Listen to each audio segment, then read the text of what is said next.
say it. Oh no, did my internet disconnect?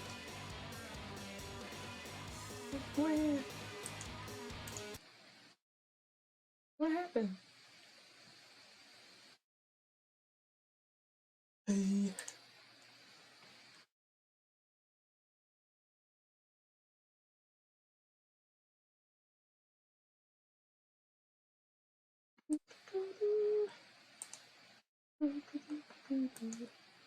Patiently waiting. I am so incredibly patient all the time. What else do I got on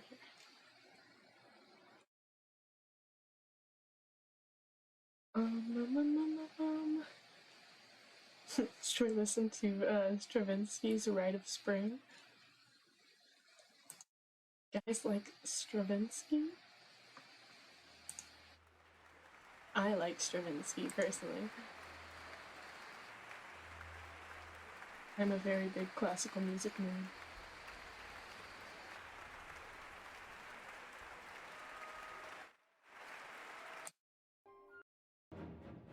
There we go.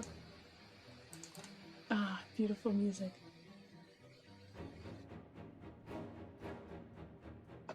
Oh, also, right now, I'm drinking black coffee. I hate black coffee, but I have these random bursts where I can't drink the coffee that I normally like, and I only like black coffee for like a few days at a time.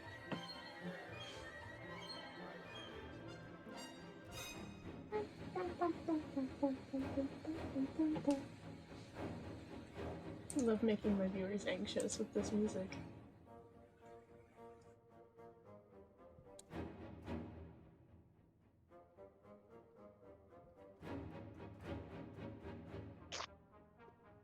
Hello? Hi! I am so sorry. I had a lot of chili last night. Oh, it's and okay, don't worry. Them. I was playing with the Wet Owl on my stream and listening to Stravinsky's The Rite of Spring. Oh, no. Anyway, where were we? You just finished up a tattoo. Mm-hmm.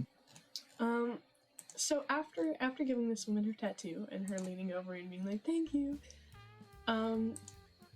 you hear a little comment under the breath of one of the other tattooers. What was the comment, you know? Just a little like, oh, couldn't even give her what she wanted, huh? Like a little, such a simple drawing. He kind of turns around, and is this person also the client? No, this person is one of the other tattooers in the. Is it like a tattoo parlor with multiple? Because that's what I was imagining. Yeah. Yeah, there's like 2 or 3 chairs. All right, so at one of the other chairs. Yeah. He just kind of like turns back and is like, well, I mean, if you wanted your client to have a drawing of a 7-year-old, you know, on their body forever, go for that. But I'm pretty sure that's not what anybody would want. Just listening to the client. I mean, it kind of like trails off, glancing down at what his client asked for. The next one coming in. It's like it's an anthropomorphic cow MILF with "baby want milky" written on it, and he's like, "I'm. You gotta give the client what they want, man." Mm-hmm. Are you strong enough to do that one? I can bear through it. I believe in you, buddy. Good luck. Thanks, man. You got any plans after your shift? Probably just going to, you know, work at the casino per usual. Nothing different. Alright, just wondering. I always see you disappear after your shift, so. Yeah, no, I just work there, you know, do card tricks and deal cards and occasionally bartend, but I don't usually do it. Alright, well, I'll keep that in mind in case I ever need to chase you down for any reason. Any reason? Yeah. In particular that you're asking for this information? No, just wondering. Sometimes we get clients coming and asking for you in particular afterwards. Oh. Seems like you're a fan favorite. I know, a fan favorite. I'm kind of surprised, you know. I thought I couldn't give the clients what they wanted. Yeah, well, whatever. He seems kind of defeated at this and goes back to shifting his the big books that they have of pre-designed tattoos, sort of slipping it underneath his tattoo chair. Yeah. I gotta get back to work, he kind of says under his breath. Same. I'll see you. I guess see you 5 feet away. Yeah, see you around. Yeah. And then he goes back to. And then he goes back to clean up his chair. Well, after that client, the day seems relatively slow. I have another couple people come through, asking for the usuals, like a tiger, more like, ooh, waves, you know? I want a shell on my ankle, like that kind of thing. You're not getting anything too creative today. Wait, I do have to ask, is this city near a coast? No, I'm imagining kind of like a inner city, like, sort of colder, like, area. Oh, nice. Deep so, kind of grungy city, yeah. Yeah. Anyway, sorry. Oh, it's okay, don't worry. I love giving exposition and stuff, so... but yeah, eventually, you stop... the influx of customers stopped coming in, and it seems like the midday rush has kind of smoothed out. Overall, nothing too crazy. So everyone starts kind of packing up their supplies, cleaning up a bit, wiping down their chairs and their materials. And the one tattoo artist who kind of gave you shit, quickly goes to... He gathers his stuff and leaves, so as to not make it very clear that his tattoos were not as enjoyed as yours today, and that he's a little salty about it. He's salty, bitch. No, but... I have to be nice, I can't. I know, it's weird. I mean, he's neutral good, so like he can still be like a little mean if he has to be. Yeah. Yeah. But yeah, might just make him. They might just make him neutral and tell people to like work for healing. It's like, I'll do it, but right in the middle of the battle, like, I'm back for it. Perfect. Dommy Artificer. Oh my god, yes. New shift. Leather. Yes! Oh my god! Oh my god, wait, he could actually... No, because it counts as light armor, so he could... Like, he could make a magic armor bunny girl suit. Oh my god! You're genius. That becomes his new job. He's a dummy now. I'm sorry. It's decided. Hey, I'm not complaining. Cool.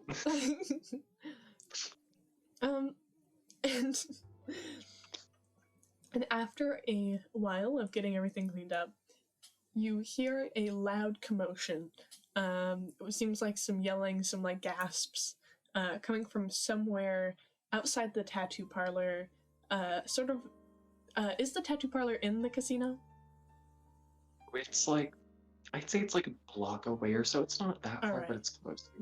It seems like it's coming from where the casino's at. He kind of like, you know, he finishes wiping off his chair and all that stuff, and then he like throws on his scarf and jacket and, you know, runs out. Alright, outside you're greeted with the views of a very gloomy day. It's a little chilly, and the streets are covered in, you know, the bits of litter, an occasional rat, occasional humanoid walking past. Nothing too crazy. The most you see is elves, humans, sometimes a dwarf, occasionally an orc, but they seem pretty out of place in this area. And you also see what looks like 3 people kind of holding each other up as they hobble down the street. 2 of their faces bloodied up, the other one with a bit of a limp. Oh no. And they seem also, to be the... I would like to say Auborne has no magical abilities except for like a little bit of minor illusory stuff. Don't worry. Yeah. But yeah, they're sort of hobbling down the street, sort of towards where Auborne is. The one that doesn't have their face absolutely busted in seems to be kind of rambling to himself as people walk by to check up on them. But most people are standing back, like taking pictures. Auburn kind of like, he just kind of like runs up and then, or not like runs up, but he kind of like quickly walks over and it's like, hey, is everything okay? And then like he looks around. Oh, what time period are we in? I'm saying it's kind of a modern day. Modern day, okay. I will say, because like something that he can do with his magical abilities is make things glow.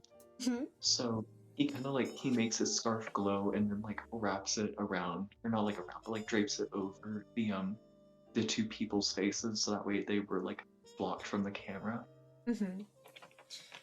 The guy who's a little less messed up sort of sighs in relief and kind of motions with his head to move over to the wall so it can set him down.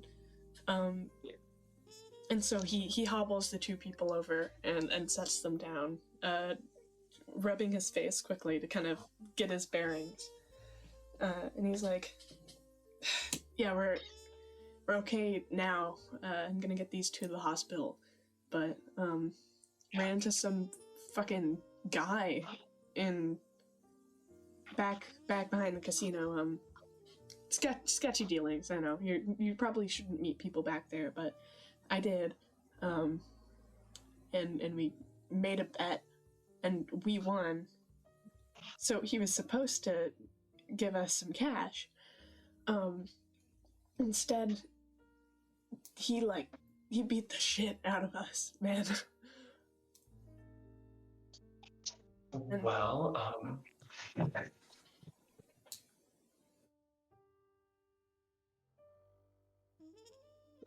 even just us. We don't know where Polly went, but I don't know. Hopefully she's fine. Oh no, Ash is muted. And now we patiently wait. Sorry about that. Oh, it's okay, don't worry. So he kind of like, he goes and he's like, oh, where was this? Back behind the casino. Okay, there's a little parking lot area in the alleyway. Little parking alleyway. Okay. Well, here, you keep the scarf. It should keep glowing for a little bit, so just use that to kind of like glare the photos that people try and take. Awesome. And then he just kind of like strolls away. You're the best. The guy calls as you leave. You can see him kind of picking up his buddies and taking them further towards where the closest bus stop is. Nice.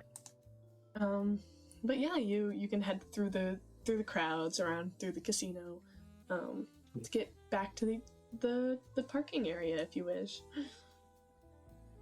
Yeah, he definitely goes back there and then starts, looking out for an alleyway and a suspicious figure to pair.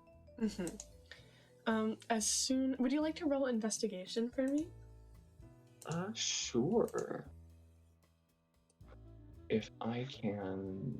Come on. Investigation is a 2. Come on, D&D Beyond. It's okay. You got this, buddy.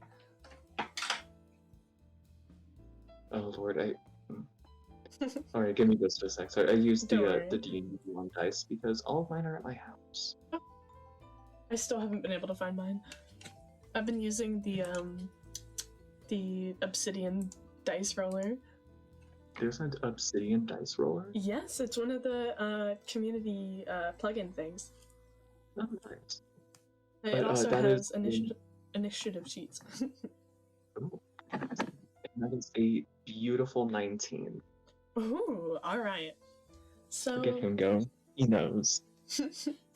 As you turn the corner out towards the back of the casino, you do see a little area off to the right where it seems like a good 5 or 6 cars are parked, where it sort of dips in, and a long stretch of alleyway going past it, which you can assume is also the setting due to the large amounts of blood that have been...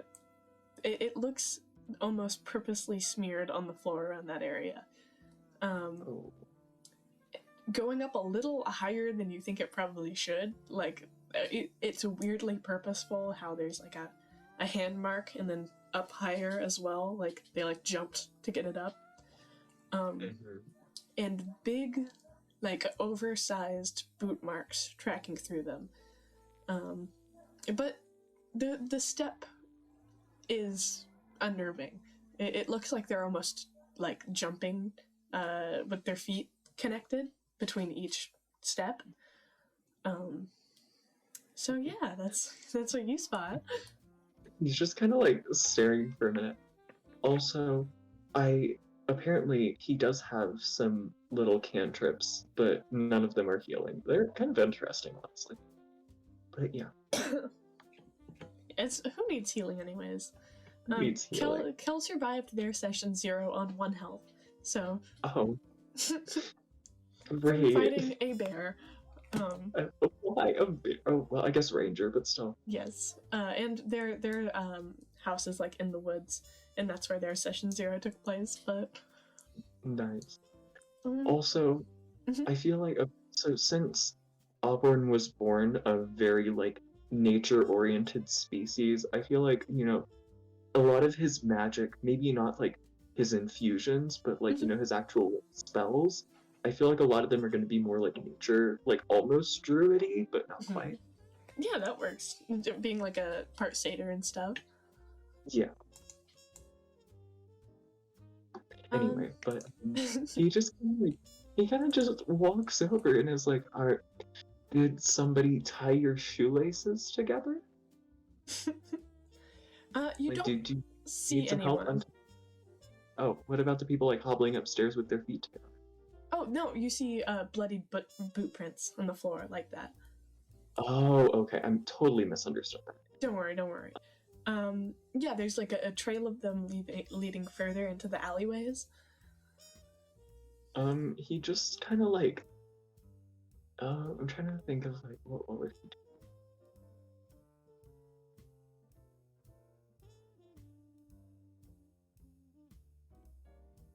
And I'll add that you can also see some colorful lights coming from the end of the alleyway strip that you can't quite put your finger on, and sort of a ching, ching, ching sound coming from it also. He pulls out his dagger, and then he just kind of like, you know, he doesn't like pull it all the way out, but like, you know, he like gets it at the ready, you know. And then he just kind of like slowly like follows the noises. Following the sound, you come past more boot prints, some marks of dragging, and the sound gets louder. It almost sounds a lot like the sounds you'd hear from inside of the casino, but at this point you're too far away that it could possibly be just carried from there. You continue to pass different little cars and stuff. Nothing seems too out of the ordinary, other than whatever the hell is coming from the end of this strip. But unfortunately, as you are trying to kind of sneak through to wherever the sound is coming from, someone wearing like a little bit of a face covering kind of pops out from behind one of the cars with a knife drawn. He just kind of like squeals a little bit. It's like the guy kind of lowers his knife and he's like, "Oh, sorry. Give me all your money." I don't know what money you think I have, considering I work 2.5 jobs. Sorry about that, man, but Why are you trying to jump people behind a car of all places? well, Okay? like, At least go for the bathroom. They're more vulnerable there. Okay? oh, okay, Come on. oh, Do better. okay. First off. Okay, second off, what the hell? Sorry, I'm trying to make a steal here. I seen some shit today. You're trying to make a steal, okay? No, what you're trying to make is a lawsuit, okay? That's not how this works. All right, sorry, man. the guy seems pretty young. This is his first time trying this. You can assume by how easily shut down he was. Okay, look, buddy. I've been working in a casino since I've had memory. Okay, so like, the hell, like, do you need a job? Like, do you need like a good paying job so that way you don't have to do this? Do they got any in there? Buddy, come here. And then he just kind of grabs him by the hand and then starts walking him toward the casino. The guy lets out a relief sign. He's like, oh, okay. That way? I should warn you, if you ever try this shit again, I don't know. But don't worry, it's never happening again, sir. Never again. He puts the knife away. He looks at him, he's like, okay, good boy. And then just keeps walking. Gives a salute and then goes to walk into the casino. Auborne doesn't take him into like the front of the casino. He goes through like the back entrance, like employee entrance. Yeah. Which he follows. He still has his like face covering on. No, Auburn just fully has him by the hand, like no questions. Mission has been subverted. Great. I'm sorry. I'm just trying to. No. I think this is the perfect way for this to go. Eventually he does pull off his face covering out of like respect for being inside, and it's this kind of scruffy looking blonde. They look like a wood elf, most likely. He looks at me, he's like, oh, you're not half bad. Yeah, no, you should have a good paying job by now, okay? You have the face for it. he sort of like purses his lips a bit and looks away, and he's like, yeah, I don't know if I got the chops for it, but like, well, thank you. All right. And like once they're like inside, he kind of like takes them over to a secluded like little area, and then he's like, all right, so tell me what you see, because nobody just kind of does this, okay? People usually have motive. I mean, I had a motive. I lost some money a while back, and I got fired, and from I worked at like a where they sell like the fast food kebabs. You worked at, I'm trying to think of like a D&D fast Easy food chain. Kebabin', yeah. You worked at the Easy Kebab. Yeah, I got fired from Easy Kebabin'. Oh, hun. Because I kept getting like stressed out and crying. Oh, buddy, here, come on. And so, I'm out of money, and so I went back there just to see if I could steal some shit, and I watched. I don't even know what I saw. Okay, look. First off, there's so much that's wrong here. First off, why are you complaining about getting fired from Easy Kebabin' of all places? It's okay. Okay, you can do better. The guy's already tearing up. Second off, why would you go back there to try and steal money? They don't have money. It's Easy Kebabin'. Well, And third off, come here, buddy. And then he just kind of like gives him a hug, and it's like, it's gonna be okay. You don't need to do this. Okay, thank you. It's okay. Now, tell me I wish you were my dad. Oh, well, I guess I could adopt you if you wanted, but I kind of like don't have time, so. No, it's fine. You're great, man. I'll put in the application. Okay, good. But first, tell me like what you saw, because like All right. There was this real big, like, huge guy in this big furry coat, walking all funny, and he walked out there, and these four guys, they were all out there together, and they were playing like a card game, and the big guy seemed to lose by the, like, yo, gotcha, boom, time to pay ups that I heard, and then it all happened so fast. Only 3 of them got away, and then he grabbed the other guy to, like, the back of the neck, and I just saw him get dragged all the way through that alleyway. And then there was a lot of screaming, and I don't know, but the guy he looked weird.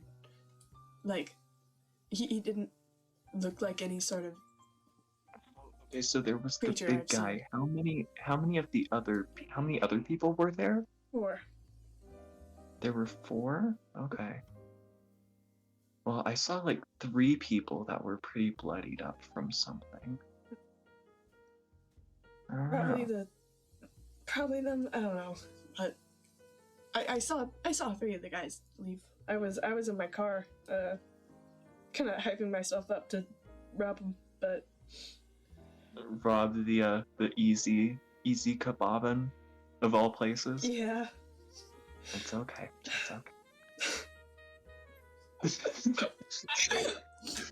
Look at Auborne. We're proud of him. It's weird. It's nice playing a nice character. This is such a good change. I can't wait for him to just be like the dad of the group. Oh, for sure. And then, it's gonna be weird, and we'll tinker around with this character a little bit. But, yeah, he's kind of like, okay, buddy, well, here, let's get you fixed up first, and then he like takes him into the bathroom. He's like, all right, your clothing, what can we do about it? We can't have you working in this outfit, What if I tuck my shirt in and pull my pants up really high? Does that look fancy? Okay, no, just come here. And then he like grabs him by the hand again. And then he takes him into like I'm trying to think of what he would do, because I'm like there's a couple different routes here.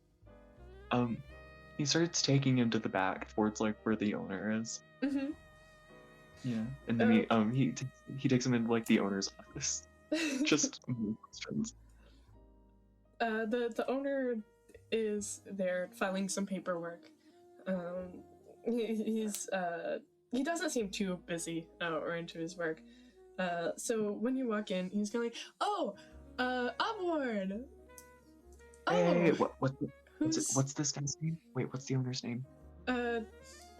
I'll go with like. Again, just a last name works. Darren Beck. Mr. Darren Beck. Oh, hi, Cleo.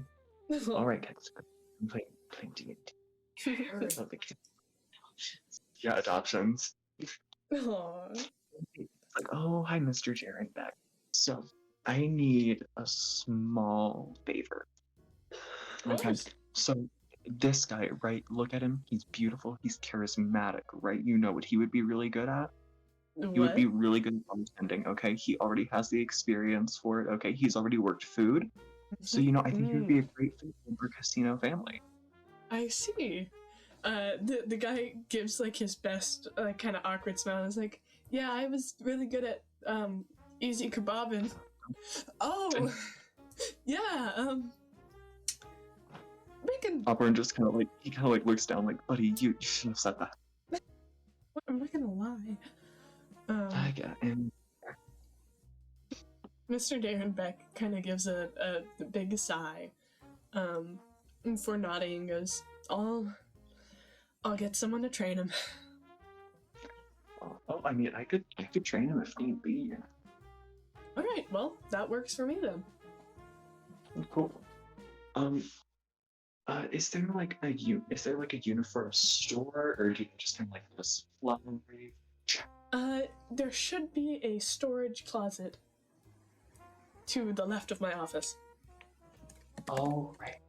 And then Auburn just kind of, what is this blonde guy's name? You never asked. Yeah, he looks over at the guy and he's like, oh, wait. He takes him by the hand and he, leads him over there so he's not, in front of his boss anymore. And he's like, I just realized I totally forgot to ask what your name was. It's... I gotta come up with one. Martin? No. They call me Marty, though. Well, nice to meet you, Mr. Marty. So, here's the outfit. I don't really know what size you are. Frankly, I don't remember what my size is either. So just go through here, pick out an outfit that fits you and looks good. We'll run you through it, and then let's get you going. Awesome. I'll go get changed into this real fast. He grabs he grabs a couple different sizes just in case before looking over them and grabbing a medium. And then sort of awkwardly motioning that he's gonna go get changed in the bathroom. And Auburn just gives him a thumbs up, and then yeah. And he heads off to go do that. You got a man hired today and got him to not rob an easy kebabin. The easy kebabin. Okay. New favorite location. Favorite location. Honestly, best food for real. I'm adding this to my notes. I'm bringing easy kebabin back. You're gonna have to. If you don't, Auburn is just gonna have to die. But yeah, he gets dressed. He comes out after a while wearing a sort of t-shirt with a collar on it, and then the logo for the casino on it. Black jeans with a nice belt. He seems very professional. Still looking a little messy and sad though. Oh, that's okay. Auburn takes him back to the bathroom, and then he's doing full. I'm sorry, I didn't plan for this, but I like the concept of Auburn just being the dad. Oh yeah. He takes him into the bathroom again, and he gets his hands wet, and helps fix him up his hair, makes his scruff, fall the same way, so that way it's go all ragged.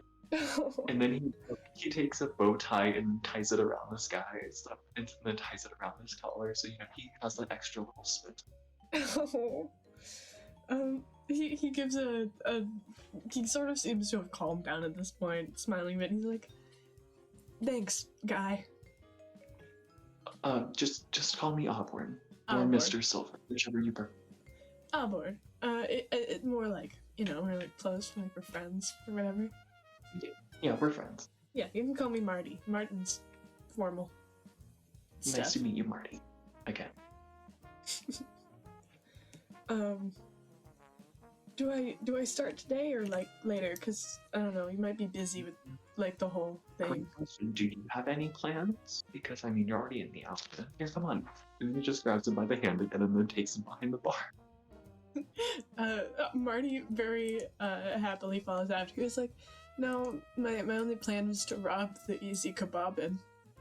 Just don't bring that up anymore. Okay, that was not the highlight of your life. You don't need to remember it. Okay. All good now. No more of that. Okay, yeah, that's good. Just don't. I love you, buddy. Don't embarrass yourself. Okay. He's already tearing up again, following after still. Don't tear up, and then he wipes his tears away with his thumb. Okay. Okay, it's okay. Also, I should say. Don't worry, buddy. You'll meet a lot of really cool people here. Hell, I picked up magic from working at this job, so you can really do anything. Awesome. And then he kind of holds up a pen and then makes it glow. Dude, you're so cool. Thank you. But yeah, he puts the pen away and then it's like, all right. So, and then he just kind of goes through and then teaches them the different types of classes, their most popular orders and stuff like that. Mm-hmm. And then he's like, all right, so there's some of the basics. Just I want you to make me whatever you think you would enjoy, if that makes any sense. Yeah, sure, I got that. Let me roll a d20. Okay. He goes ahead and starts mixing drinks. Seeming to have picked it up a lot easier than would have been expected. He seems to really get the flow of things. And he's like making sort of like a lemon drop thing. Lemon drops. By the end, it'll taste kind of like a lemon head, with like a nice foam on top. He's really going for it. I am projecting my love of citrus and lemons onto Auborne, so hell yeah. Perfect then. He very proudly hands it over. But like, lemons, they go hard. They slap so hard. Also, he got a 19 when I rolled a flat d20 to see how we do. So I was like, okay, he's a natural. Yeah. He's a natural. He's done it before. He knows what he's doing. He that easy kebabin job really did help. It did. I forgot to put my DM cloak back on my little avatar. Okay.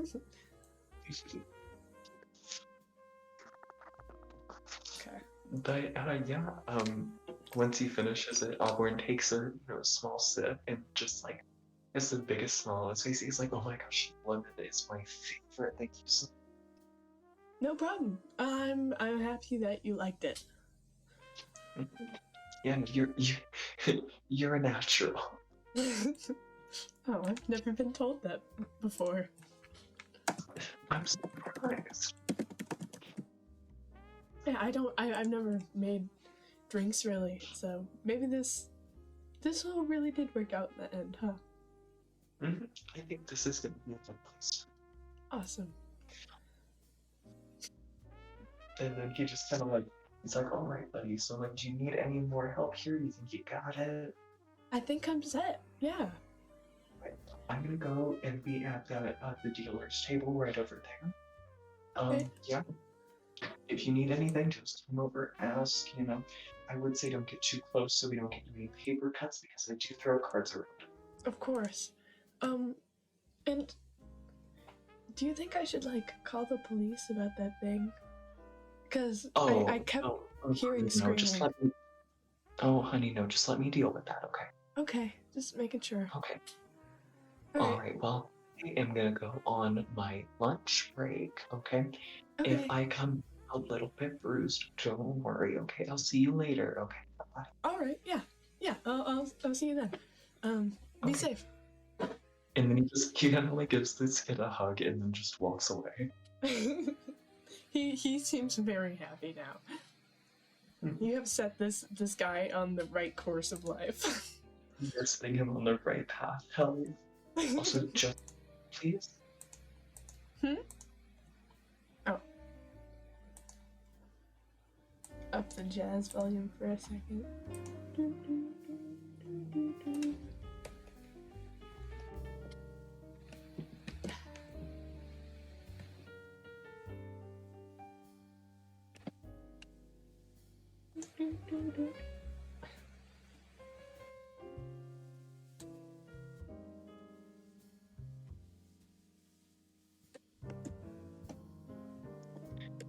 Sorry about that. I had to call off my little brother.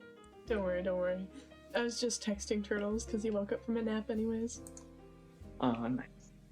Naps are the best.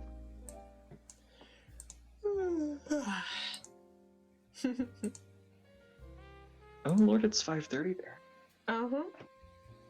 Aha, it's only 3:30 for me. Damn. Weird. New Mexico's far away. I'm literally living in the future. Literally? Oh my gosh. You're literally living in the past. Well, I mean, we are playing D&D, but still. That is true. But yeah. Nice. And then Auburn goes and then just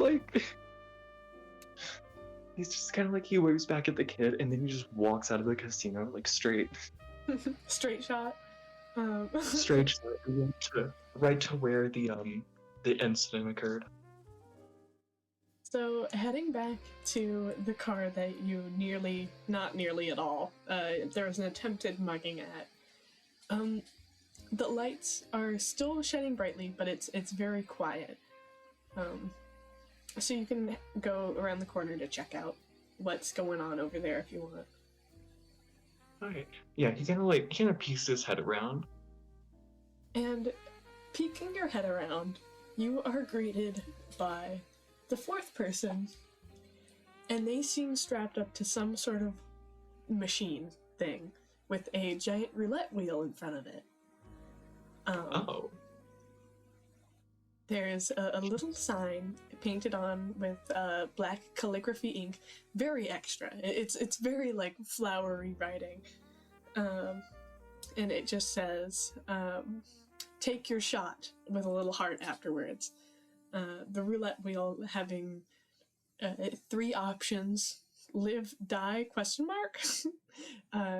Each a little unevenly spaced, but it seems relatively fair. Yeah. He walks up to the roulette wheel and is like, wow, like right in front of this guy. He's like, wow, this writing is like truly beautiful. I wish I was able to write this way. The guy in the machine goes, letting out like a muffled scream. He walks over to the guy. He's like, oh, you seem panicked. Is this not a kink thing? Oh, come here. And then he like pulls out the dagger and then like cuts off the muzzle thing. Oh my god. I'm gonna die here, aren't I? Why are you asking me? I thought this was like some dominatrix thing that you got your sons. No, why would I be into this? There's a metal going through my arm. Look, buddy, I work at a casino. I've seen some weird shit. Yeah, that makes sense. I've been in that casino. Oh. Yeah. Have you seen me doing card tricks? I love it. You're really cool. I've seen it a couple times. It's pretty cool. Yeah, you should come to the next show. Yeah, if I live. Yeah, sure. Yeah. And he looks at this guy's arm. Is it like metal rods going through his arm? It looks like it's like welded parts. And it has, it looks like it goes, it's sort of like a very sturdy joint, a big metal rod that's twisted and then goes through the chair underneath and has some sort of a mechanism that keeps it there. Alright. Give me a second. I'm fully going through, the artificer cantrips, being like, what could I effectively use here to try and break away this metal? Acid splash? ? You could try, but it might do more damage than good. You can give it a try though. Rude. Well, I'm trying to think, because like I don't want to hurt this guy. You could always just spin the wheel.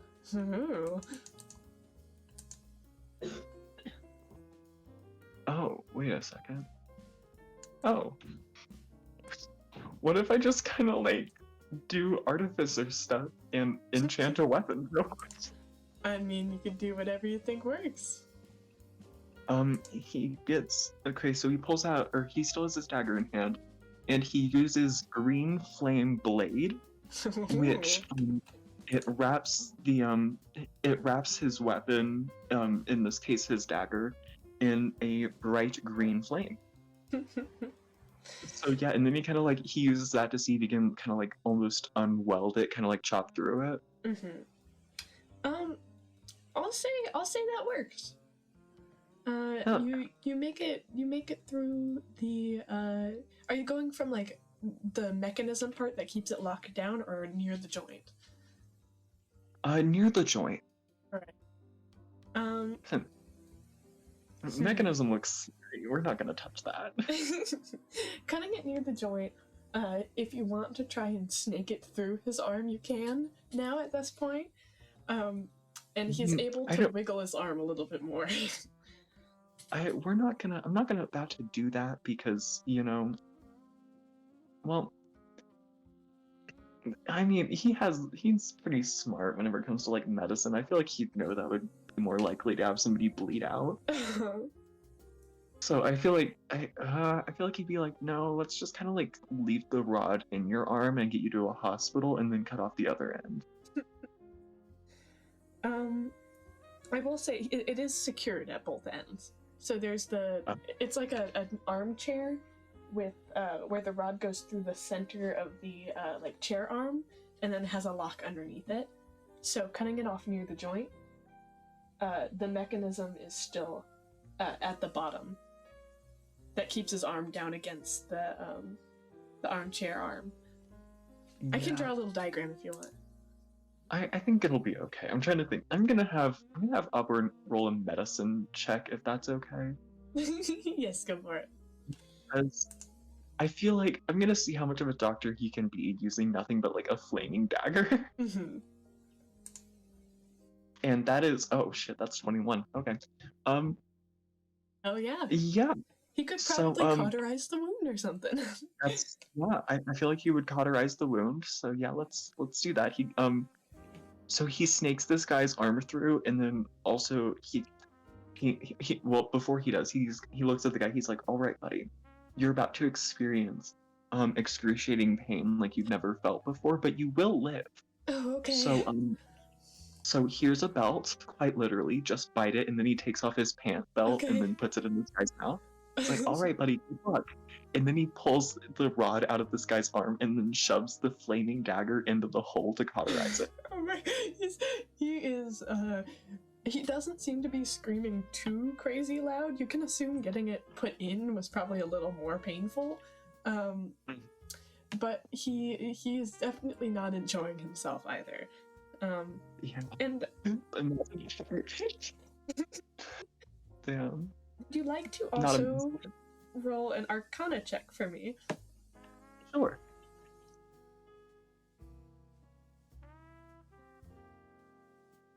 And that is a Arcana, a 14. A 14. All right. You, in the middle of doing this, start to get this very uneasy feeling in the center of your gut. And you feel almost hazy for a second, sort of dissociative. In like when do you ever have those days where you feel like you're dreaming? It's like that. Oh, interesting. And you feel a sort of, it's kind of, you get kind of a headache in the middle of doing this. And with that Arcana roll, you can tell it's because there's something magical going on inside of you currently. You can't put your finger on what, but something is changing while you're doing this. The guy doesn't seem to be reacting at all. There's no physical changes you can see. You just feel weird. He kind of looks at this guy. He's like, "Do you feel funny too?" I mean, I'm kind of in searing pain, but other than that, I feel fine. Haha, searing. But yeah. Haha. This poor guy.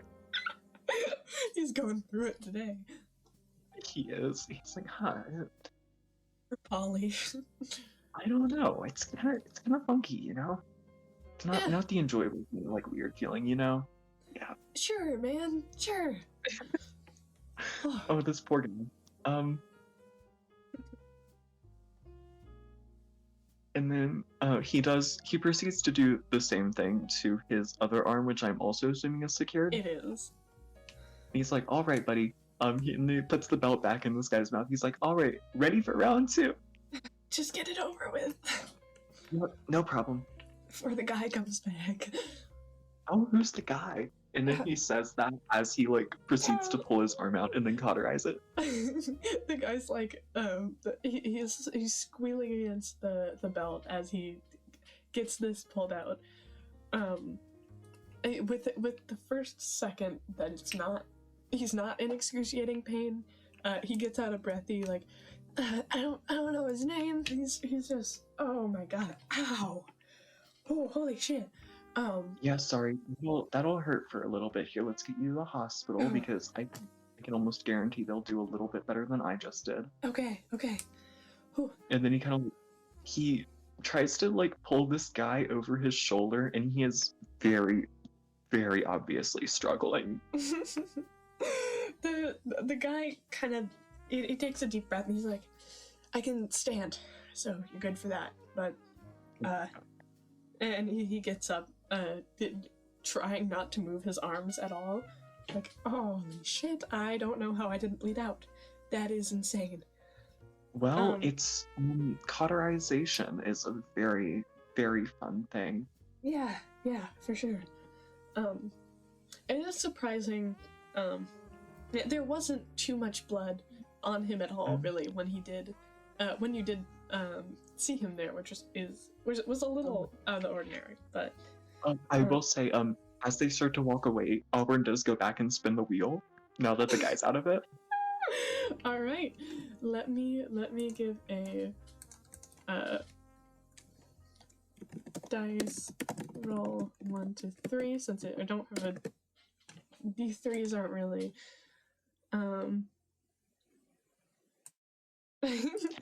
it lands on the little skull, and you see the whole contraption shrink in on itself, basically. In a way, metal probably shouldn't move. And it crashes in. Could I roll an Arcana check on the metal itself or the contraption? Mm-hmm. That is an 8. All right.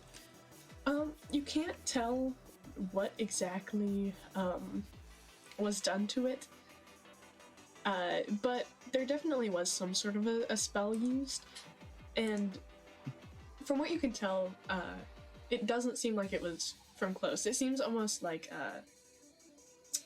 with your knowledge of, I guess just general setup with things. Auburn's like secondhand knowledge of mechanics and magic. Yeah, secondhand knowledge of mechanics. It feels like it was sort of like a if-then kind of spell. Mm-hmm. And that's all you can really gain from it. Oh my. You know, there are some artificer spells like that, actually. Mm-hmm. Yeah. So now there's this beautiful lump of metal. He's just kind of looking at it. He's like, wow, glad I didn't spin that wheel earlier. Yeah, I am too. Oh, yeah. Okay, and then he like, there's this guy who's like, all right, buddy, let's get you to the hospital. All right, that would be awesome. God, I am going to file the longest police report ever, and I don't think anyone is ever going to believe me. Well, you have a key witness. That is true. So, I got 3 of them wherever they went. Yeah. Oh, and then I also have a buddy that watched part of that go down. So yeah. Oh, awesome. So glad he was so helpful then.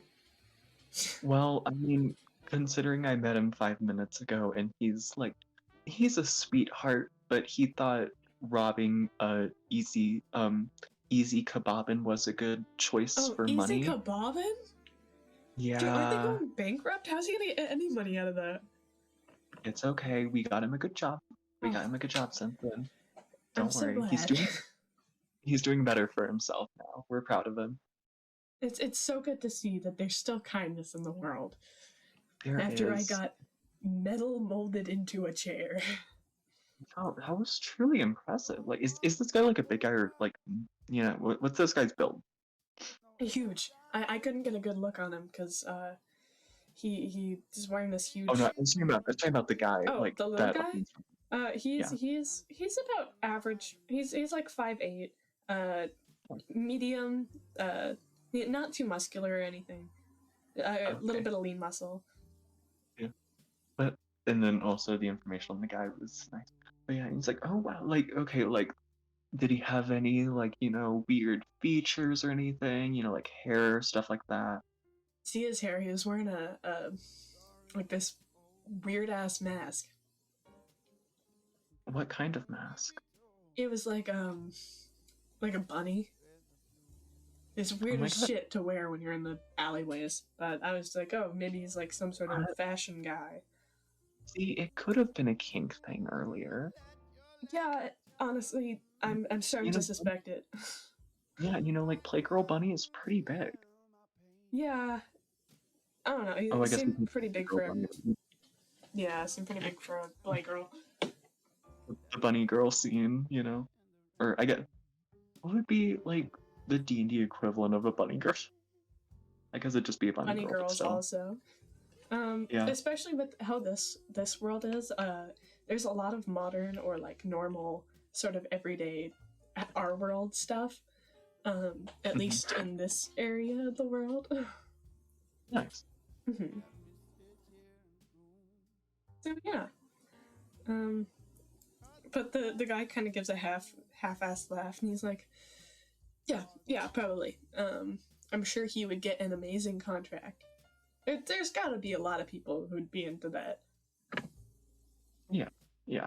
Maybe he was making like a snuff film. Ugh. Hopefully maybe. I mean, hey, you know, those pay well, so if you can get like your hands on like the licensing for it, you know, you'll be pretty set. I'll keep that in mind when I file the suit. And then Auburn just continues walking into the hospital. But yeah, they entering the hospital. It seems like there's a little bit of shock from the like receptionist being like, oh my god, okay. Pulling him, sort of ushering him back towards like the emergency section, where they've got like a little woman with cure wounds at the ready. Oh, also, I'm so sorry. You're gonna have to have like a random name generator ready. But I do. Auburn looks at this guy. He's like, "Oh, buddy, what was your name?" Give me a second to pull it up because I grabbed the wrong one. Wait, no, where'd it go? Okay. My name? Vervin. Vermin? Vervin, not Vermin. That was my nickname growing up, though. Yeah, that's a it's little unfortunate. Yeah. Well, I'm Auburn. It was wonderful meeting you. Get those arms healed and then stop by the casino. I'll give you a free show. Yeah, sure. I would love to see you perform your magic again. Thank you. he gives a wave as his arms are healing up rather well. And yeah, you can go ahead and leave the hospital. Although you do feel that magic feeling that you felt earlier sort of growing. And your legs feel a little weird, like a little tingly. And you're like weirdly sleepy. But, you know, normal things. Oh, totally normal. Also, I should say, I finally chose 2 cantrips for Auburn: Green Flame Blade and Mending. Ah, oh, beautiful. Perfect. So, yeah. I think it fits him well. So I was like, oh yeah, little like flaming dagger. Also, I don't quite know. We're gonna have to work through a lot of stuff, but like, to what extent could he use a playing card as a weapon? I think it would work as kind of like a weak ranged weapon. Oh. Like kind of a throwing star thing. I was gonna say, like, I mean, he could like fully use Green Flame Blade on a playing card and then just that as a weapon. That would be sick. I'm totally fine with it as long as it's if it's cool, I'm cool with it. Hell yeah. I'm just like, how many like blade enchantments can I put onto a playing card? You get the most beefed up playing cards ever. Oh yeah. No, like, I think it's really funny. I'm going through this and it's like, oh yeah, there's Green Flame Blade, there's Booming Blade, there's a lot of blades. All the blades. I know there's all the blades. Yeah. Oh. There's also heat metal. Oh, he's just gonna have a really like this. He's gonna have a dagger one day, and it's gonna be like the surface temperature of the sun. Oh God, he's gonna have to wear like the heat resistant gloves that glass blowers wear. He's gonna have to make his own magic item of heat resistant gloves just to wield a dagger. Perfect. But yeah, so he starts to feel that heavy feeling. Yes. He starts to feel that feeling in his chest, with kind of a tingling feeling in his legs and some exhaustion. Is he close to the parlor, the tattoo parlor? Yes, I'll say the hospital wasn't too far away. I'm gonna say he goes back to the tattoo parlor and then sits in his chair. And as he sits in his chair, he's able to drift off for just a little bit. Although even after he wakes up, the exhaustion will remain, and he'll probably want to get back to bed afterwards too. But he takes a short little nap, a few minutes at most, and he has a dream of being in a lush forest, absolutely covered in beautiful plants he has never seen before in his entire life, especially with creatures he's never seen before. Yeah, in his couple months of life. Just in general, you've never even seen them in books, media. There's these strange little green frog-like guys that are walking on two legs, and these mushroom-headed creatures, little floating almost seahorse-like creatures. And you also can see yourself in the dream. And you are in the form of the half-fae form. His technically true form. Yes, with his satyr bits. And at seeing this, he jolts awake. And at this point, it can be seen that he looks like this awake now too. Boo! Surprise! You're not who you thought you were. He woke up and he's half satyr now? Yes. Oh. Okay. And that weird feeling's only getting stronger. He goes to the bathroom and looks in the mirror, and then just he feels his now goat ear. And do satyrs have horns? They can. I'll say he has one starting to grow. He's a little baby satyr coming in. Baby satyr. He's just kind of he's not I would say he's mildly horrified. But I feel considering he woke up at the physical age of 20-something a couple months ago with no prior recollections. Who knows? It lessens the blow a bit if you don't know anything, not just that you don't know what you are. Yeah. But yeah, other than that, there's not been too many other changes. Other than that, one of the other tattoo artists was closing up for their night shift, and we're just staring at you with jaws open, jaw wide, jaw dropped, blank stare, deep confusion of what the fuck are you? He looks at me, he's like, I don't know what's happening either, frankly, so I'm just gonna kind of roll with it. Okay. Alright. I'm gonna go. Have a nice night. And they quickly peel out of there. Michael's like, you too, bye-bye. But yeah, you still feel the exhaustion. I would say he just kind of goes back to sleep. And this time, as you drift off to sleep, it feels different this time when you wake up in your dream. You can feel, you can smell, you can stretch your arms, and you feel lucid. And you awake in the middle of a bright and colorful town square with these weird creatures you've never seen before. Big butterfly-esque wings, tall horned elves and satyrs, and all these really interesting looking creatures you've never seen in your day-to-day life. The older ones kind of they have a look of almost sadness on their face, but the younger ones walk past and point and go, oh my god, it's another one. Oh, it's the second one today, really? Like he goes and like, are these like children? These are, you see some children, some teenagers, some like adults.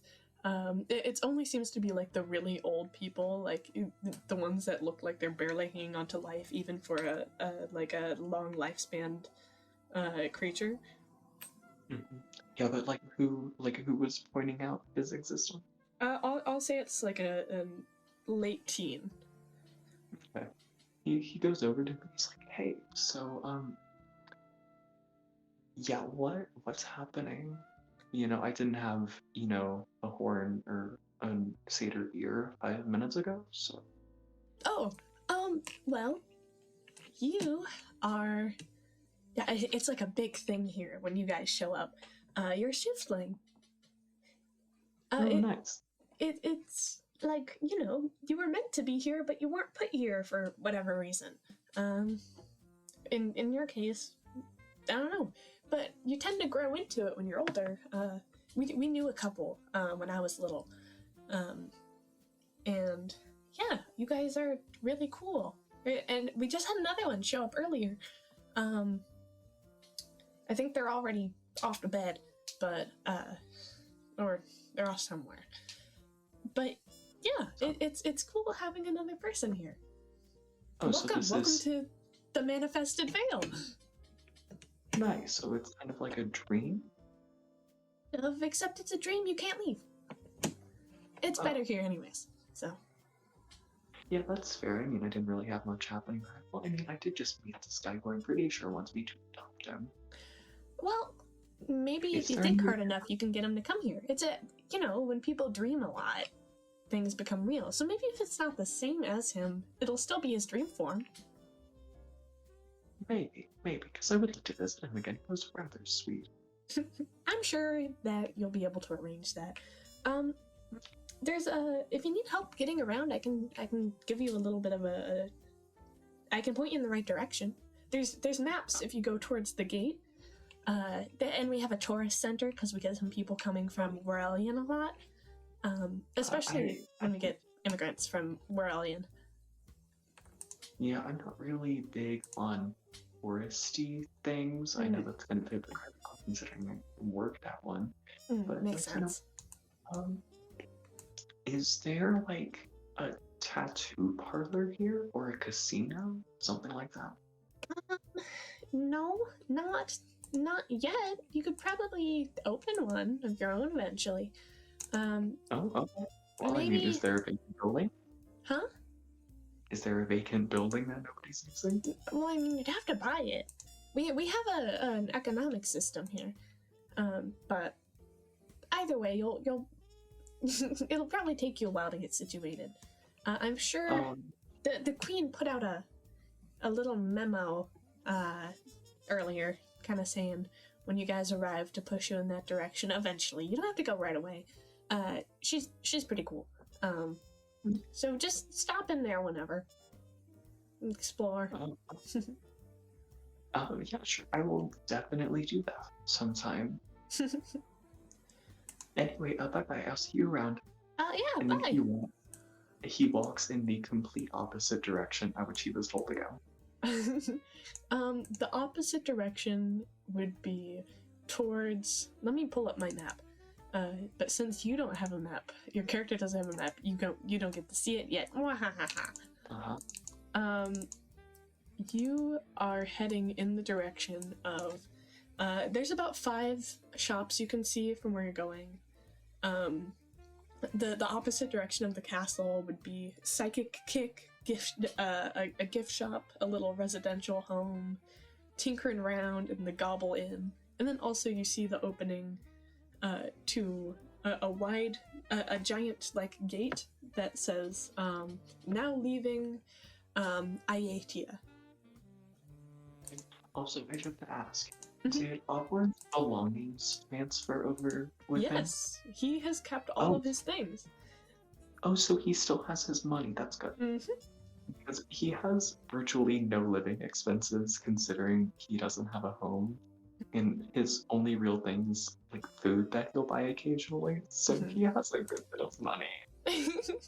When? When? He should be set then. You said there was like a tinkering shop? Yes, tinkering around. He goes in there almost immediately. Alright, let me pull open my notes for this.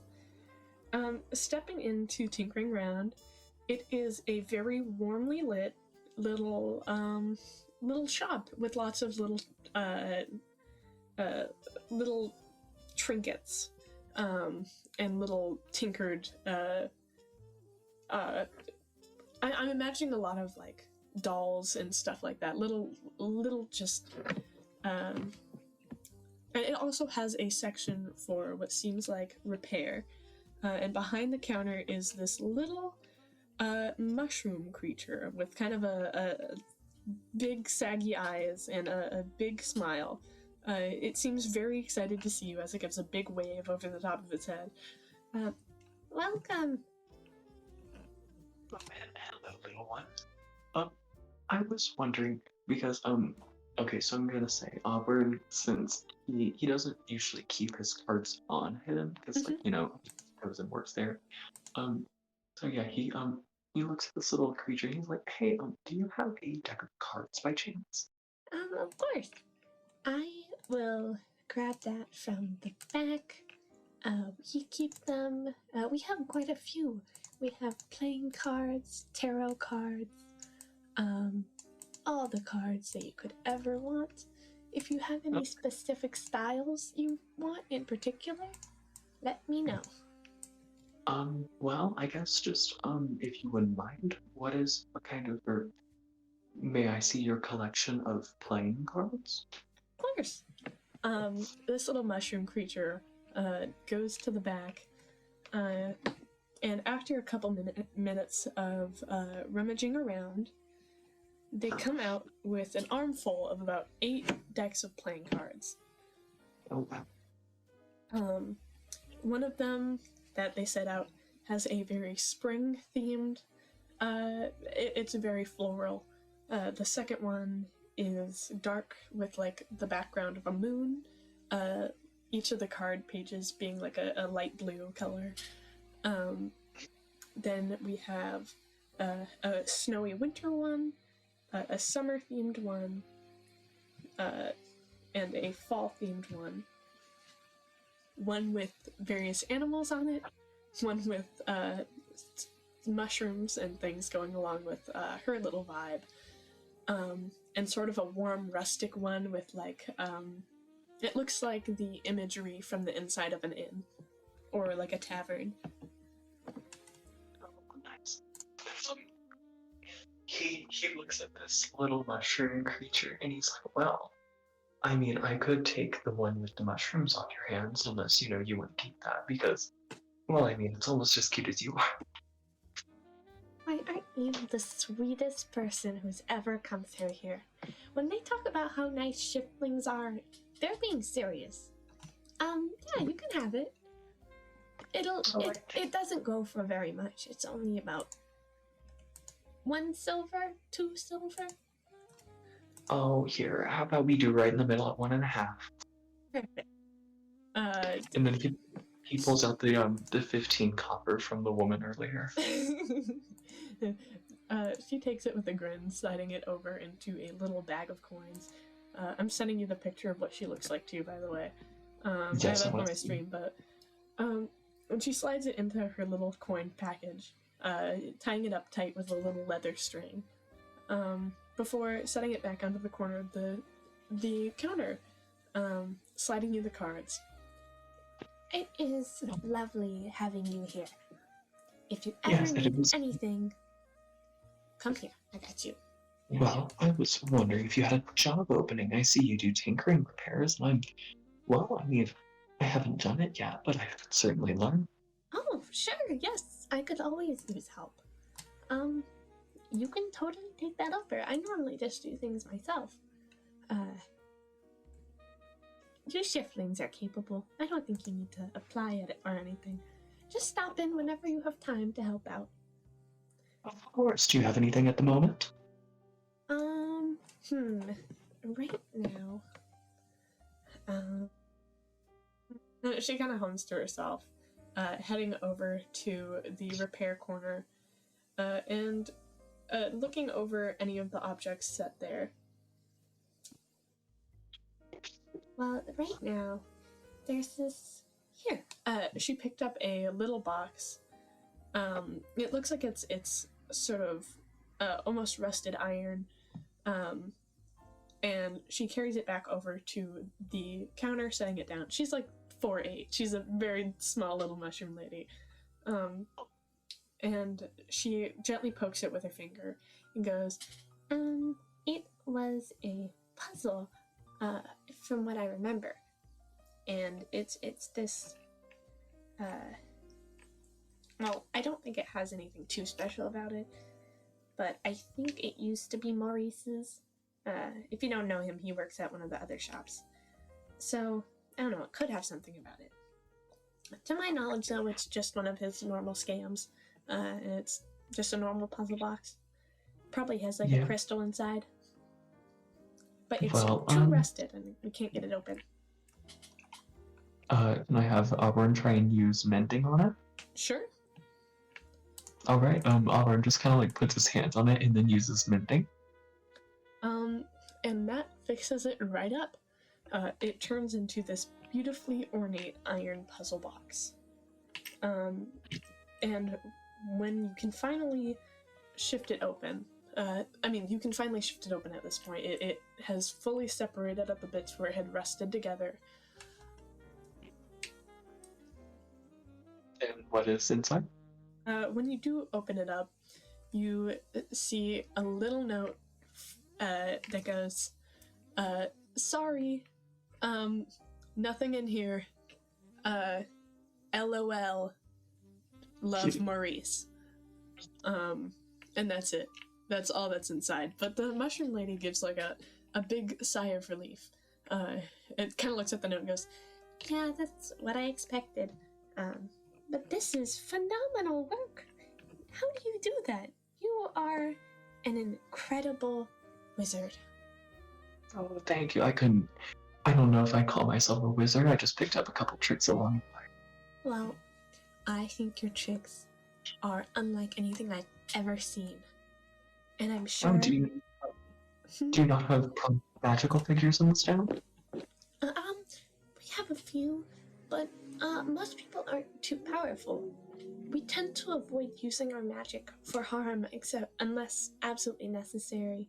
And even then, the queen tends to handle it with her army. So we don't tend to see too much magic other than in our beings ourselves. Who's to say you can't all study something like healing magic, you know? The world could do without a couple more injuries. That's true, but... well... I'm sure someone's probably already told you, but you showed up today, right? You're one of the new ones. We have been having a problem as of recent, in the manifested Vale. Our magic is kind of running out, so it's a little unfortunate. Is it like a personal magic pool, or is it like a almost like a universal wide one? It's kind of a universal one. It's between here and the waking world. In the dreaming, we kind of go off of our ability to hope, you know? We're very positive. But after some stuff happened, that's kind of been struggling with the amount of us that are dying off. But we're safe here, in the Lush. The Lush is always pretty safe. What is happening outside of that area? There was quite a while ago, like a 1,000 years maybe, a war broke out, and since then we all haven't been getting along the same. And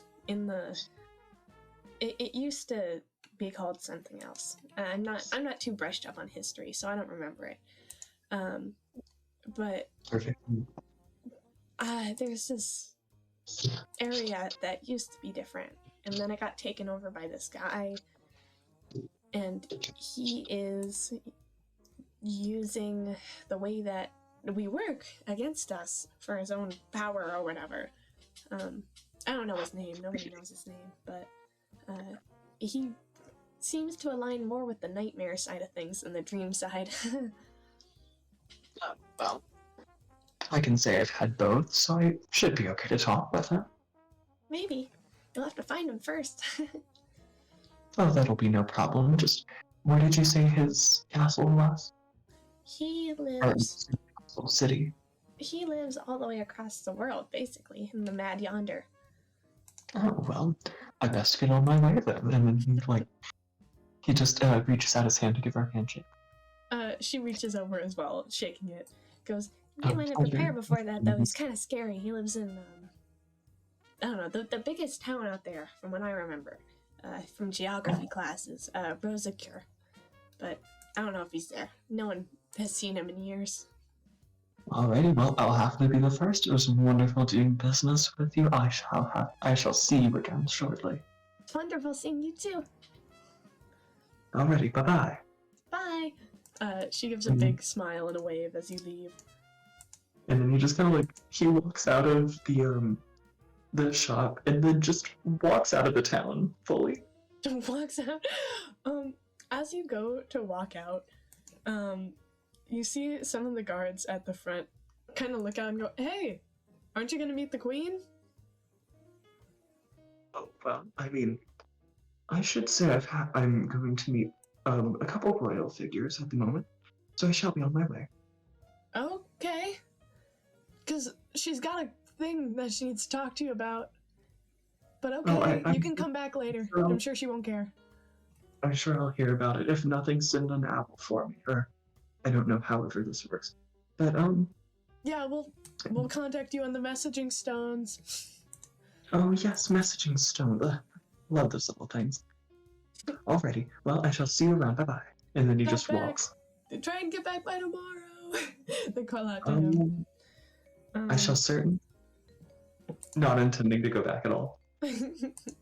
Well, as you walk out, you are immediately greeted by the fact this world is a lot bigger than you expected. Stepping out of this town, you are just in a forest. You can see absolutely nothing from that point on. Oh. You can see a little trail that seems to branch off. And the signs say the Jade Sanctuary, Luciatus, Saradel, Tracent, Chaetiratora, Flaorthia, Ivanara, and Morelian. There's a sign saying all of this, and is there an arrow on it? Each of the signs point in different directions. Oh, what was the first name? The first town is the Jade Sanctuary. Let's go there. Alright. Looking at the sign, you can see underneath it, it says it is a 4-day walk. Okay. I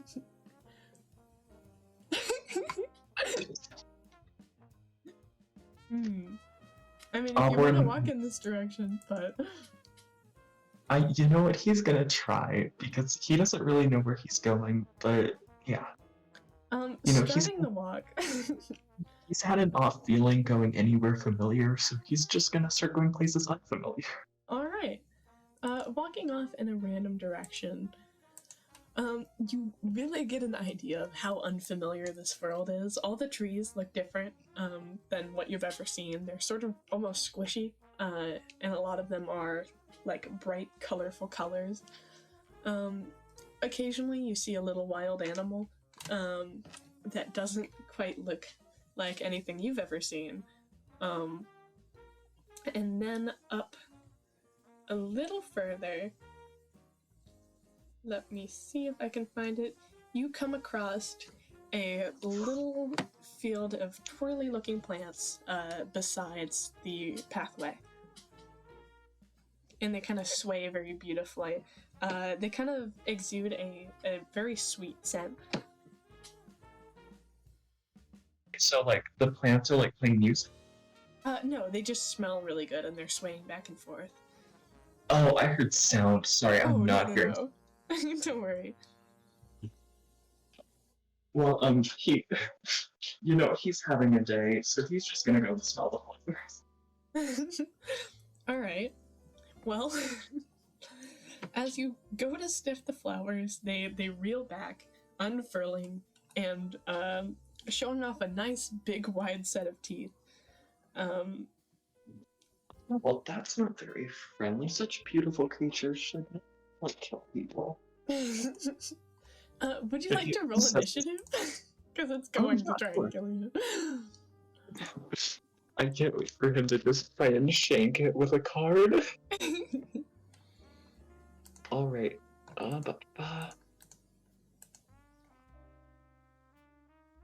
Come on, D&D Beyond. I believe in you. And that is an 11. Alright. So there are, I'll say 2 of them have noticed you.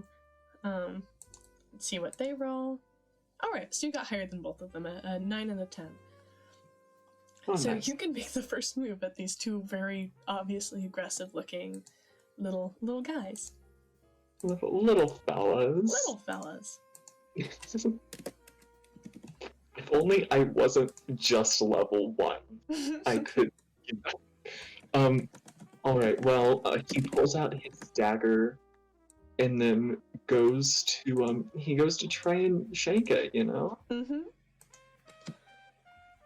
So, let me just try and do this number real quick. Don't worry. As he does that, because the effects of, what's it called? Green Flame Blade, that you can activate it as you make a attack with the weapon, so yeah. So he uses that at the same time. What's my hit mod? 1? Oh, that's 18. Okay, cool. So does 18 hit? Yes, it most definitely does. Alright, so that is the dagger does 4, and then Green Flame Blade is an added bonus. And what type of damage is the bonus? I'm trying to see if it'll work. Come on. Is it just not gonna tell me? I'm looking at and got you a Green Flame Blade. You can see in a second. Fire damage equal to your spellcasting ability modifier? Oh. Sick. So that's 4 fire damage, and then another d4 for the dagger. Alright. So that's 8 damage? Oh, yeah. That's 8 damage. Epic. So this thing lets out an absolute squeal. It does not seem to do well with the fire at all. And in retaliation, the first one that you hit lashes out. Let me see. Alright. +4 to hit. Does an 18 hit your armor class? I'm trying to think. What is... Oh, look, I need to go through and see Artificer Armor. Alright. Wait, what was the number? 18. Oh, yeah, that'll hit either way. And that hits for 5 damage.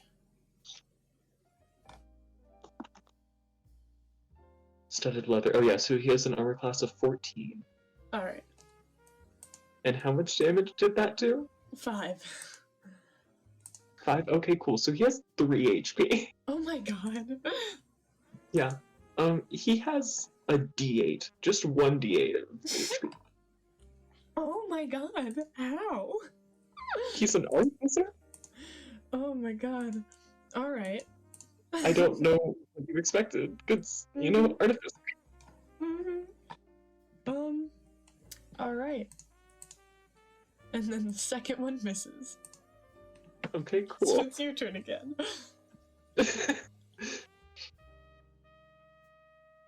Let's roll the hit.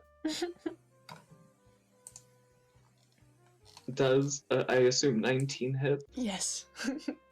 Thank you, Auburn, for getting high rolls. And that is another 8 damage. Hell yeah. Alright, you absolutely decimate this thing. Cool. Would you like to describe how you murder this plant? As he goes to try and like really poorly shank the flower, he accidentally slices it off, and then the fire from the blade crawls up it, and it just withers in the air. The plant lets out like a screech as it shrivels back into the ground.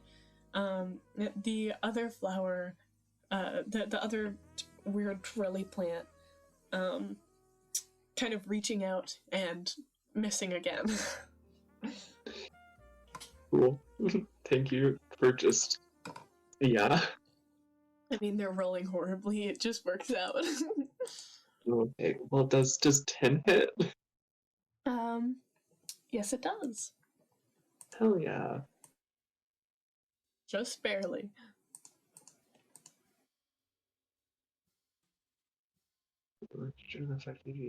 Okay. Oh, yeah, but so you said that hits? Yeah. And then Holy you also... shit, that's another big damage. I have rolled 4s on every d4, and I'm very happy. Alright, so another hit. And let's give another roll. That's an 8. I'm guessing that also does not hit. It does not hit. It lashes out again. It is dripping like a gross sap-looking thing from the eyes that are on each of its leaves.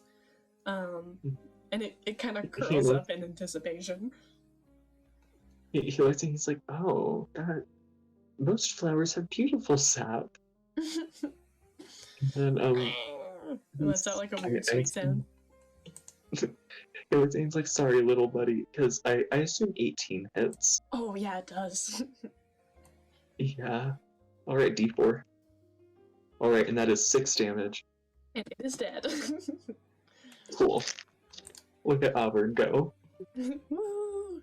I'm so proud. Proud mom right here. For real. And then, would you also care to make a Constitution saving check for me? Sure. Constitution saving throw, I mean? Huh? I said I'm assuming he got poisoned? No. No? Okay. It's world building stuff. That is 16. Alright, you pass. Oh yeah. Mentally the artificers, I think the 2 savings on artificers are intelligence and con, so that works. There's a lot of world-based mechanics that will be explained in session 1 or would be explained if you run to the queen. But I like leaving you a little blind. I'm gonna go in this completely blind. I want to have no clue what's happening. Perfect. you run during the campaign. I just have to keep cutting back to wherever Auborne is. It's Perfect. Works okay. For me. We can get him there. We'll get him to run into each other. I can't wait for the entire party to be like, gosh, why the fuck is he in the middle of the forest struggling for life with a cards and a dagger? But yeah, you're on your way to Jade's Sanctuary now. And I'll say near this part you start to see the outline of a village and another one of the big signs. Although it still says Jade Sanctuary is forward, and it has an unnamed village to the left of the path, which you can go to if you wish, or you can keep going towards Jade Sanctuary. I'll say it's like the middle of the night now. You've been out for a whole day. Yeah. I'll say he goes into the little village. It's rather quiet. It doesn't seem like anyone there was expecting you the same way they were in Aiatia. So as you come in, you get kind of a confused glance from someone before them being like, hello? Who are you? Are you one of the travelers? I guess you could say I'm a traveler. I'm on my way to go meet somebody on, well, the other side of the world, apparently. Well, it's a pleasure if you need anywhere to stay. we will Yes, always I was welcome wondering you. yeah, I was wondering if I could have a nice year. Yes, sure. Of course, you'll have to pay for it, but Of course. and this is like a little, a short little fairy kind of creature with long bug-like wings and a little flower hat that stretches out way to the back of their head. Oh, I love it. And they hover off the ground a bit, and they point back to one of the rooms, and they're like, I will speak to the families here and see if I can get you into one of their homes for the night. We don't really have any sort of inn here. Most people don't come. Oh, that's no problem. I mean, hell, I slept on a tattoo parlor chair for the past couple months, so I That's really quite have no. awful. It really Okay. wasn't that bad. The padding and leather was quite comfortable. See. Well, if you ever need a place to stay, we're here for you. I've heard the Goblin Inn, the Gobble Inn at in Aitia has open arms to all shiftlings for 1 week. They've been advertising it everywhere. It's rather annoying. But yeah, I'm not one for businesses that try and force advertising to drive out the small families. So I will absolutely support this little village. Thank you. We're just farmers, though. We don't do this normally.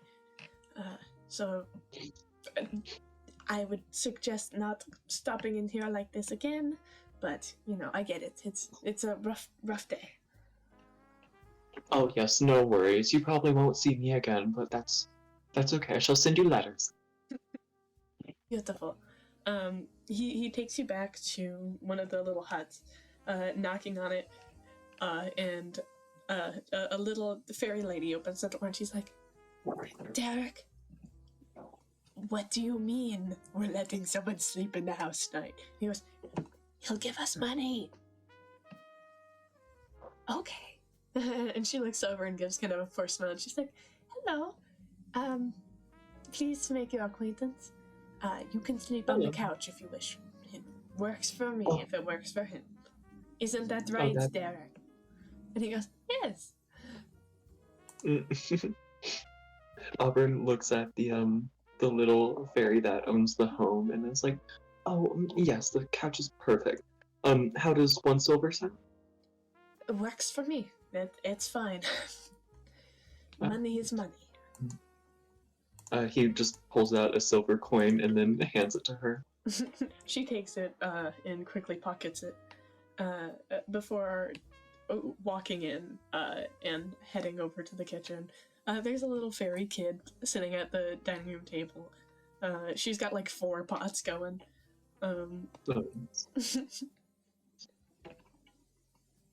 But yeah, you can spend the night there if you wish. You can either end the session here, or you can wake up and continue your little solo adventure. I mean, if you're down to continue, I'm down.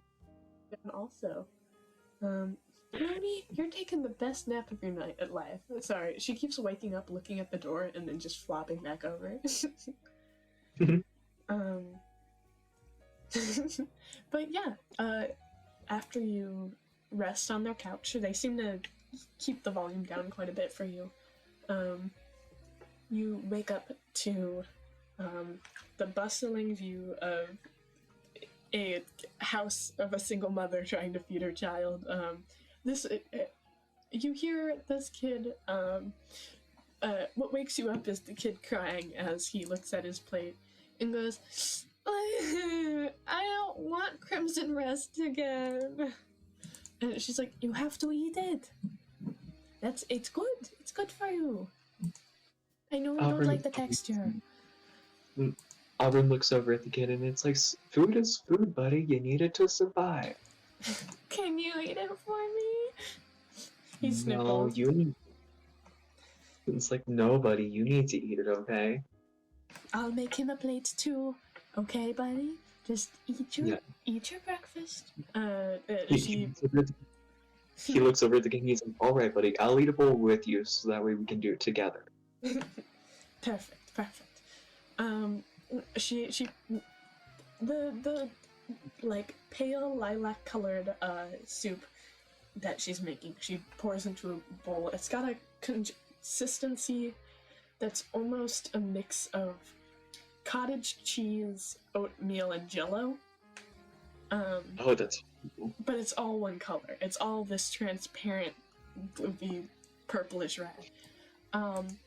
And she scoops it into this bowl and sprinkles a few brightly colored flower petals on top before sliding it over to you. She goes, "It's rather tasty. I know it looks strange, but it tastes delicious. Looks horrid. It's kind of what we're known for." Oh, it smells delectable. Thank you so much. The kid kind of sniffles and looks over at you very intently. May I ask what it smells like? I say it smells kind of like French toast. Oh, okay. Yeah, Auburn just takes a bite of it, you know? It tastes very good, very sweet, kind of floral. It's got almost like a sourdough undertone, of like aftertaste, but it texturally it's awful. It does feel in the mouth like you're eating cottage cheese, oatmeal, and Jell-O mixed together. The mouthfeel is atrocious. I feel like I would cry, but I don't think Auburn is, you know, maybe he's not texturally impaired. Yeah, he's safe from that. I'm gonna say he kind of like does the little like, it's not like a repulse thing, but it's the kind of like, you know, where it's like you shift your mouth around a little bit, and then he's like, you know, the texture is rather strange, but the taste is delectable. You'll have to give me this recipe. Oh, of course. There's this. It's part. Let me see if I can find my list of creatures again. Well, first you take the flesh of a nettle drake, and you mix it with. There's a pollen that the flower spirits around here sell, and you mix it with that, and it's quite a delicacy around here. We very much pride and joy. Mm-hmm. So if you ever find a nettle drake, wonderful source of flesh. Yeah. He looks over at the game. He's like, I can certainly see why this is such a staple of this town. You should be enjoying it more. He kind of sniffles and does go ahead and take a nice big bite and goes, "Yeah, I guess it's okay. It could be worse, so I'll eat it." And he continues nibbling on it bit by bit. Auburn gives him like a light chuckle and then finishes his bowl. The mom walks over and it picks up the leftover bowl. The cleaned out bowl. Going ahead and taking it over to the sink and washing it up with a little bit of a smile. Giving a silent thank you to Auborne. Well, I must say, while I wish I could stay for the food and hospitality, I must get on my way. So, I shall see you all, well, maybe not very soon. Well, but I wish you luck. Yes, I wish you luck with this, what is it? I'm trying to think of like a way he could be like with this wonderful child or something like that, but like not in a way that seems passive aggressive, because I'm trying to have him be nice.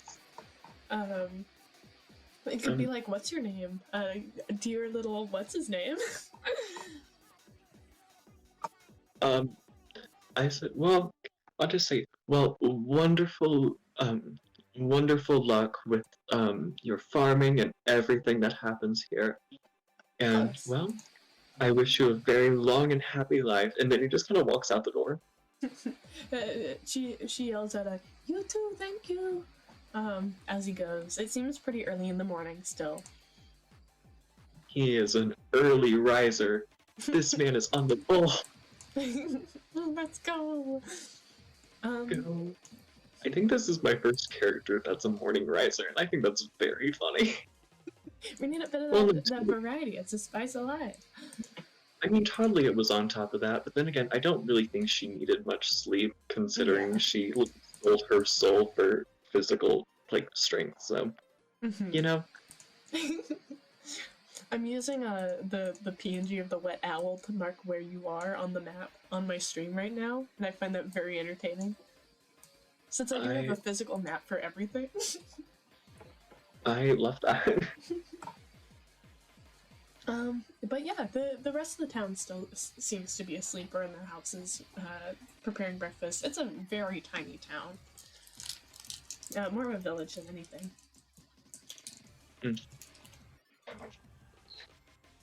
Alright, well, Auburn just kind of walks out of the house and then, you know, starts making his way toward this Jade Chamber.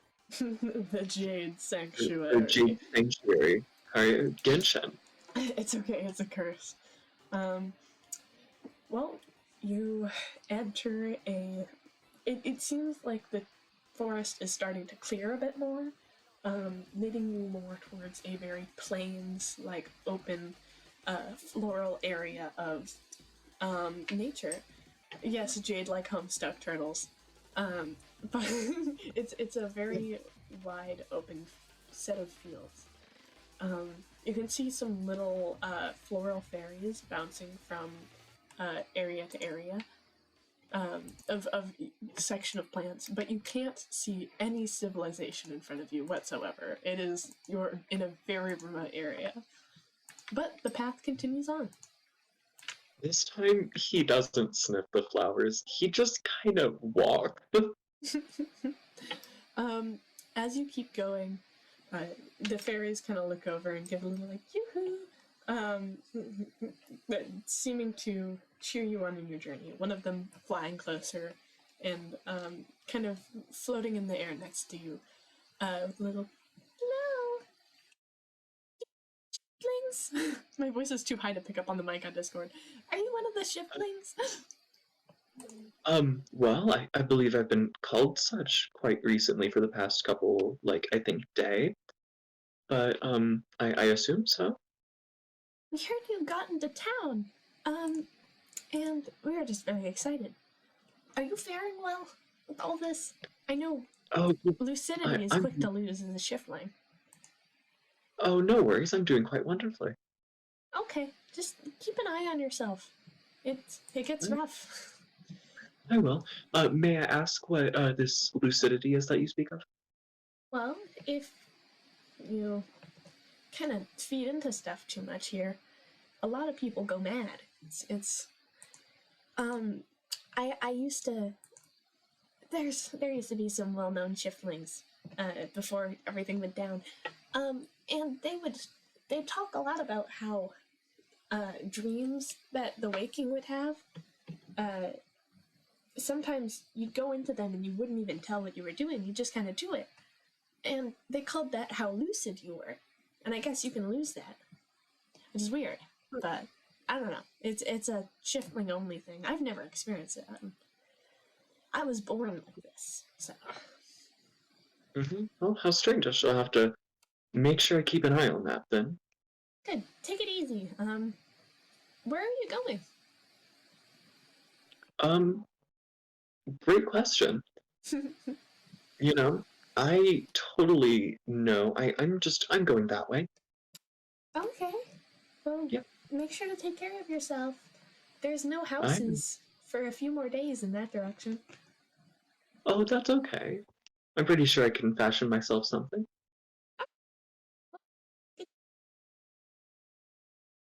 You're cutting out. Oh, take it easy. Yes, the fairy gives a big wave over the top of their head and heads over to the other ones again. You as well. I shall see you around. Yeah, and then you're back on your trek on the path. It's very strangely quiet. You see more little critters run by. But you have fully entered an area where it doesn't seem that there's much civilization. It's about midday at this point. You've traveled quite a bit more, and you're just still seeing rows and rows of flowers. he kind of just like he makes sure to take an extra step away from the flowers whenever he walks by. Just in case. Just in case. And yeah, it's another day of just walking. You do see a few more flowers that this time you could probably pick out are sentient, such as a little a group of little they almost look like they were using the flowers as hoods with two little glowing eyes that peek out of it. All grouped together to look almost like a lilac bush. Strange. And you can hear them like kind of whispering to each other as you go by, but they don't seem to attack you or anything as you go by. He just kind of like he just waves at the flowers, you know. The whispering gets louder and they shrink in a little bit more. They seem a little shy. He just he looks at me, he's like, oh, sorry, and then just walks away. But yeah.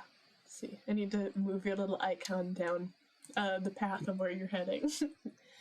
I'm watching your stream purely for the fact that you're moving the wet apple around. You can see the speed at which you're traveling. But yeah, it's a very low-key day. Not much happens. Nothing really comes out to attack you or anything. You see a few more fairies on your walk, but they seem to see your determination. His determination to get to God knows where, because he certainly doesn't know. I love Auborne. Just wait until he asks if it's possible to get there or not. I can't wait for him to be like, all right, so is there any way to get back to the waking world? Surprise! Also, I'm so sorry he's just running through this world blind, but it's okay, it's in character. Yeah. And it's not like it'll hurt anything. I have everything mapped out so he can literally go back whenever or wherever. It's not like it'll disappear. Nice. So yeah. And anywhere that's blocked off plot-wise, you can't go anyways. As I was saying, like, I mean, like, you know, you might have to just literally kidnap him and drag him back to the party eventually, but, you know, it'll be fine. Yeah, I'm keeping track of how many days he's been gone. So far, this is day 2, so this would be the day everyone else meets the queen. Okay, cool. Do we want to, like, stop now so that way it can all be on, like, the same timeline? If you want, yeah. Yeah, I'd say let's do that, just to try and, like, make it too complicated. Alright, that works for me. I'll keep a note of, okay. Auborne is 1/3 of the way to Jade Sanctuary. Perfect. We're getting there. We're getting there. I can't wait for him to meet the rest of the party and be like, wow, this is just dysfunction. And also figure out that he's needed for like a world-saving quest. Yeah, that's gonna be really fun because he's really like, oh, I mean, there's like a guy that like works off of nightmares. That's interesting. Which that is who he's gonna have to go after anyways. So it does work out perfectly, but he's just going about it the wrong way, and I think that's really funny because everyone else will be like, "Oh, you're the other shiftling we were meant to meet up with. We're meant to track down this guy."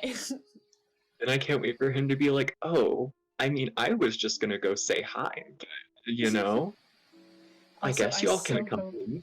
I so hope someone picks up the side quest I made. I've made a few side quests just for like exploring the Iatia. And that's where I'm gonna have to work on putting some stuff together at the Jade Sanctuary because that's the only place I had planned. But I have like 3 side quests in Iatia, and I hope someone picks up at least one of them. If an NPC brings it up to Auborne, he'll take it. I'm trying. He's pretty extroverted. Kel already kind of started one of them, kind of, by talking to Magician Maurice, the guy who's that guy? Yeah, that guy. Because someone stole his alchemist jug and started... Because they were pranking him originally by turning all the liquid into piss. And they stole it, and he wants it back. So Kel knows about that, so they might follow that. But I also have a big overarching one at the Gobble Inn, so I'm hoping someone picks that up. Yes. I have it very much set up like playing an MMO. Well, we need to have one at the Easy Kebabin, okay? Yes! I was already thinking about that. I was like, honestly, I think I could put one either at Jade Sanctuary or there's a capitalist hellscape you'll end up at later. And I could put it in the capitalist hell. I can't wait for Auburn to be like, why the hell? Like, he works in a casino, but, like, that's gambling, it doesn't really count. Yeah. People know they go there to lose money. They don't they're not born into that. I'll throw it in, I'll probably throw it in Lime Rock, because I think it would be funny. Hell yeah. I could throw it in the capital. Either way, I gotta throw in an Easy Kebabins. I gotta draw that guy too. He's so cute in my brain. Oh my god, yes. He's gonna end up in the dream world in his uniform. Because it would be you manifesting him there, so it would be the way that you saw him. I can't wait for Auburn to just, like, bring this guy back, and he's, like, a literal child because he thinks he wants him to actually adopt him as his son. Oh god. I'm gonna end the stream now so I can... Bye! That was so fun, guys! Doodles! Catch you next time!